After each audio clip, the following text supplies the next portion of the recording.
సరే ఈ కూటమి ప్రభుత్వం వచ్చే అధికారం చేపట్టే ముందు సూపర్ 6 పథకాలు అమలు చేస్తామని చెప్పి అన్నారు. దాదాపు 1 year అవుతుంది. సూపర్ 6లో 90% అమలు అయింది. ఇంకా ఒక పథకం తప్ప అన్నీ అమలు చేశామని చెప్పి సాక్షాత్తు సీఎం గారు చెప్తారు, చంద్రబాబు నాయుడు గారు. ఇంకెవరైనా అమలు చేయలేదు అంటే వాళ్ళ నాలుగు మందం చెప్తారు. ఎలా చెప్తారు మీరు సూపర్ 6 గురించి? సో ఇక్కడ సూపర్ 6 అనౌన్స్ చేసిన ముందే నేను మాట్లాడాను.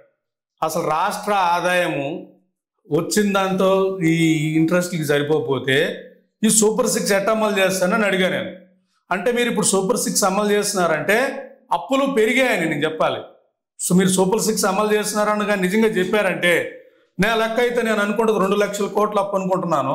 3 లక్షల కోట్లకి వెళ్ళిపోయిన పరిస్థితి.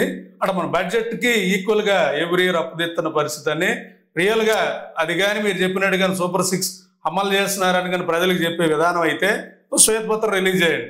అంటే ఆదాయం పెరగడం వల్ల అమలు చేస్తున్నారా, లేదా అప్పులు తెచ్చి అమలు చేస్తున్నారా, మొత్తం మీద ముంచేస్తున్నారా రాష్ట్రాన్ని? ఇంకా అందుకే మీ ఆస్తులు కూడా అంటే మన లోకేష్ బాబు గారు మాట్లాడుతూ నా ఒక్క ఆస్తి ఆంధ్రప్రదేశ్లో లేదు, నాకు ఒక్క సింగిల్ ప్రాపర్టీ ఆంధ్రప్రదేశ్ లేదంటే మీకు ముందే డిసైడ్ అయ్యారు అలాగే మునిగిపోయే పడవని. అమరావతిలో సొంత ఇల్లు కట్టుకుంటాం చెప్తున్నారు. సొంత కంపెనీ పెట్టచ్చు కదా మీరు. సొంత ఇల్లు కాదు, హెరిటేజ్ కార్పొరేట్ ఆఫీస్ అమరావతికి మార్చండి.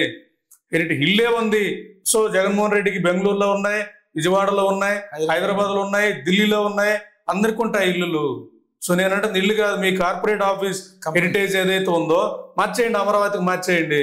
ఆ ట్యాక్సెస్ ఇక్కడ వస్తాయి కదా. మీ ప్రాపర్టీస్ హైదరాబాద్ కొనకుండా ఏడ కొనండి, ఇక్కడ కొనండి. మీ ఆస్తులన్నీ ఇక్కడే, మీకు సపోజ్ మీ పేరు మీద ఇన్ని ఎకరాలు ఉన్నాయి కదా, అవన్నీ అక్కడ అమ్మేసి ఇక్కడ పెట్టుకోండి. అప్పుడు మీరు కూడా ఈ ప్రాంతంలో ఉన్నారు. రేపు ఏదైనా ఆంధ్రప్రదేశ్లో దివాలా తీసిన పరిస్థితి వస్తే దాంట్లో మేము కూడా ఉంటాం కాబట్టి అప్పుడు మిమ్మల్ని మేము నమ్ముతాం. మీరేమో గట్టి మీద కూర్చొని సో మొత్తం చేసేసుకుంటూ వెళ్ళిపోతే ఎప్పుడైతే ఇది మునిగిపోయిన రోజు పడవేసుకొని లేదా మీరు హెలికాప్టర్ వేసుకొని వెళ్ళిపోతే మొత్తం మీ పార్టీ మా పార్టీ అంత అనుకుని మా జనాలు, మా పిచ్చి మా రైతులు ఆ రోజు ఒకరి మొక్క ఒకరు చూసుకొని సో దివాలా తీసిన పరిస్థితుల్లో భూముల రేట్లు 100 రూపాయలు 10 రూపాయలు పడిపోయి ఆర్థిక దివాలాతో రాష్ట్రం అతలాకుతలం అయ్యే పరిస్థితుల్లో ఆ రోజు నాలాంటోడు చెప్పింది అటు చెప్పింది నిజమేరా, కామెడీగా చెప్పలేదు, మనోడు ముందుగానే ఆలోచించి చెప్పాడు, కొద్దిగా దీని మీద ఆలోచించాలని మా రైతులకు ఆలోచన వస్తుంది అనేది నేను చెప్పదలుచుకున్నాను. సరే, ఇంకోటి ఈ సూపర్ 6లో భాగంగా ఆడబిడ్డ నిధి ఏదైతే ఉందో నెలకి 1500 స్కీమ్ ఉంది కదా. ఒక ప్రతి మహిళకు 19 ఏళ్ళ నుండి 60 ఏళ్ళలోపు ఉన్నటువంటి మహిళలకు నెలకి 1500 ఇస్తామని చెప్పి ఆ రోజున సూపర్ 6లో చెప్పారు. అదే ఆడబిడ్డ నిధి కనుక అమలు చేయాలంటే ఆంధ్రప్రదేశ్ని అమ్మేయాలని చెప్పాడు అచ్చెన్నాయుడు గారు. పాప ఆయన నిజంగానే చెప్పాడు. ఎందుకంటే ఆయనకి లౌక్యం తెలియక సో ఉన్న వాస్తవం బయట పెట్టేశాడు. అంటే ఎన్నికల ముందు మా దగ్గర అంతా నివేదిక ఉంది, ఎక్స్పర్ట్తో మేమంతా చర్చించాము, అన్ని సాధ్యమవుతుందని చెప్పారు. సో నేనంటే పవన్ కళ్యాణ్ గారు చెప్పారు, లోకేష్ గారు చెప్పారు, చంద్రబాబు గారు చెప్పారు. ఇదేదే నేను చెప్తుంది. మనం ఏం చెప్పినా నమ్మే జనాలు ఉన్నారు. మనం చెప్పే కదా ఇది పంది కాదు నంది అని చెప్పి చేస్తే వినేస్తారు. నేను ఇదే ఎన్నికల ముందు బోర్డు పెట్టుకొని మాట్లాడా. మీరు నా వీడియోలు చూస్తే అర్థమవుతారు. వీడియోలు చూస్తే ఎన్నికల ముందు వీళ్ళు మిమ్మల్ని మోసం చేస్తున్నారంటే అసలు చంద్రబాబు గారు విజనరీ, ఆయనకి తెలిసింది నీకు తెలుసు, ఆయన అనుభవం ముందు నీదంతా. ఆయన బాబు గారు వస్తారు, అభివృద్ధి చేస్తారు, అభివృద్ధి చేసి పంచుతారు. బాబు గారు వస్తారు, అభివృద్ధి చేస్తారు, అభివృద్ధి చేసి పంచుతారు అన్నారు. నిజంగానే బాబు గారు ఏమన్నా మిరాకిల్ చేస్తారావనని ఫస్ట్ బడ్జెట్ కోసం వెయిట్ చూస్తున్నాను. బడ్జెట్లో ఏమన్నా 10,000 కోట్లు 15,000 కోట్లు ఇండస్ట్రీస్ పెడతాడని చూస్తే తిప్పితంతా 500 కోట్లు పెట్టాడు.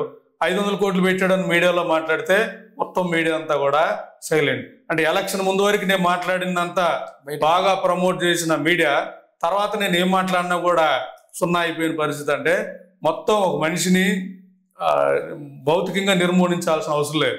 ఆ మనిషి గొంతుని అతను ఏం మాట్లాడుతున్నాడు వదిలేసి ఇంకా కుదిరితే కేఏ పాల్ లాగా వీడు ఒక కేఏ పాల్ అని కానీ మన బ్యాచ్ అందరితో కూడా క్రియేట్ చేయించగలిగితే వాస్తవాలు చెప్పేవాళ్ళు కేఏ పాల్ అయిపోతుంది. కేఏ పాల్ పాపం ఆయన వాస్తవాలు చెప్పాడు కాబట్టి ఆయన్ని ట్రోల్ చేసిన పరిస్థితి. సార్ అదే కేఏ పాల్ గారు ఈ రోజున పాకిస్తాన్లో ఒక మహిళ నర్సు, కేరళ సంబంధించిన వ్యక్తికి ఉరిశిక్ష కూడా దాంతో మాట్లాడి అంటే నేను అంటుంది అదే. నిన్నెవరో మా స్టూడెంట్ ఆంధ్రప్రదేశ్ రాజకీయాల్లో కేఏ పాల్ గారు నాకు ఒక తక్కువ నేను అంటుంది అదేనండి. నిన్న ఒక స్టూడెంట్ మా లీడర్ అంటే కేఏ పాల్ అని కామెడీగా నవ్వుతాను.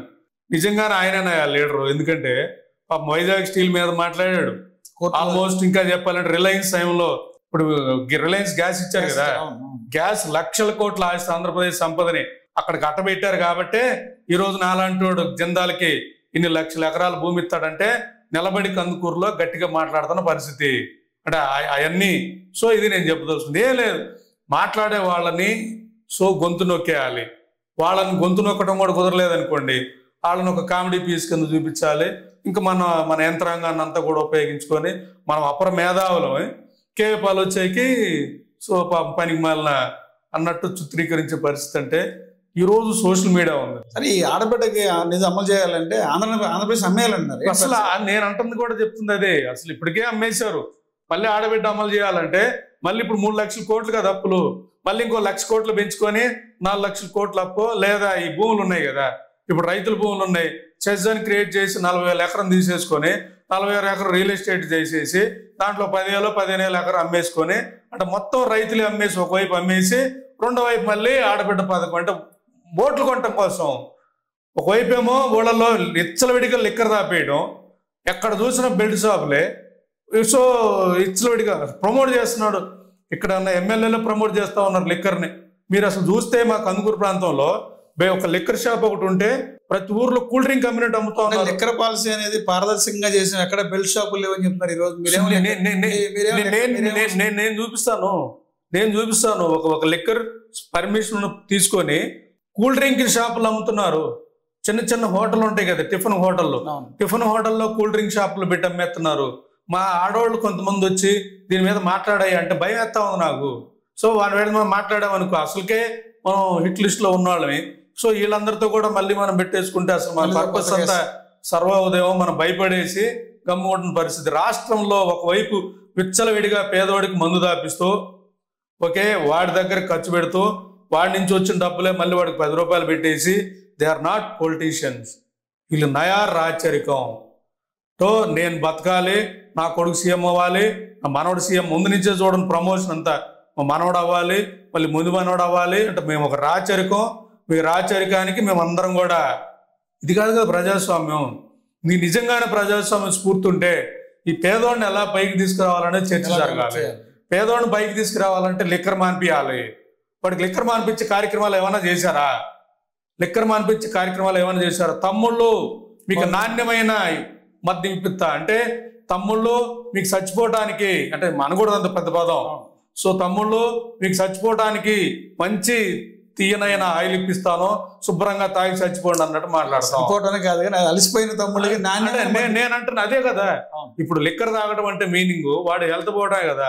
బాటిల్ మీద కూడా ఉంటుంది మద్యం హానికరం అని చెప్పి మద్యంలో నాణ్యమైన మద్యంతో మళ్ళీ మామూలు మద్యం ఏముండదు కదా. మద్యం అంటేనే హానికరంలో ఆయన కొంచెం ఎక్కువ అయ్యి కలిపితే మేము అవి కలపలేదని చెప్పి విధానం ఏంటంటే ఇవి కాదు నేను చెప్తుంది. అసలు మద్యం మానేయండి తమ్ముళ్ళు, బాబాసాహెబ్ చెప్పారు. సో నువ్వు మద్యం మానేయండి, మాంసం మానేయండి. అంబేద్కర్ చెప్పినా అలాగే మహాత్మా గాంధీ చెప్పినా కూడా అదే కదా. మద్యం మానేయండి, ముందు మానేయండి. పోనీ మానేయలేదు అనుకో ఒకరోజు తాగండి అని చెప్పండి పాలసీ. మీరు చెప్తుంటారు కదా వారంలో తమ్ముళ్ళు ఒక్కరోజు తాగండి, సండే రోజు తాగండి. అది కూడా ఇంట్లో తినండి. ఇంట్లో ఒక చికెన్ కేజీ తెచ్చుకొని ఒక మందు తీసుకొని ఆ రోజు మీ ఇంట్లో వాళ్ళతో కూర్చొని తాగేసి మళ్ళీ వారం రోజులు పని చేసుకొని చెప్పచ్చు కదా. సో మరి ఎందుకు బెల్ట్ షాపులు ప్రమోట్ చేస్తున్నాం?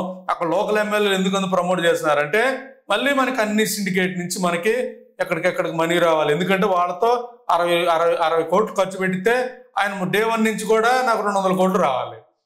60 కోట్లు ఖర్చు పెట్టాం కానీ 200 కోట్లు ఎట్లా రావాలంటే మద్యం, అలాగే బియ్యం, ఇసుక కుదిరితిట్లాంటి కార్పొరేట్ లోడ్ ఉన్నట్టు వాళ్ళకి కలిసి పని వాళ్ళకి ల్యాండ్కి ఇచ్చే విధంగా వర్కౌట్ చేయటం, మొత్తం పకడ్బందీగా పనిచేస్తే అమ్మాయ మనం 200 కోట్లు మన జేబులో మనం వేసుకున్నాం.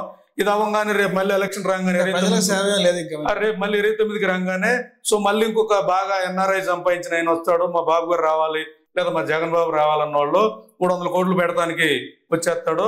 ఆయన అప్పటికప్పుడుకి నాయకుడిగా ఎదిగిపోతాడు.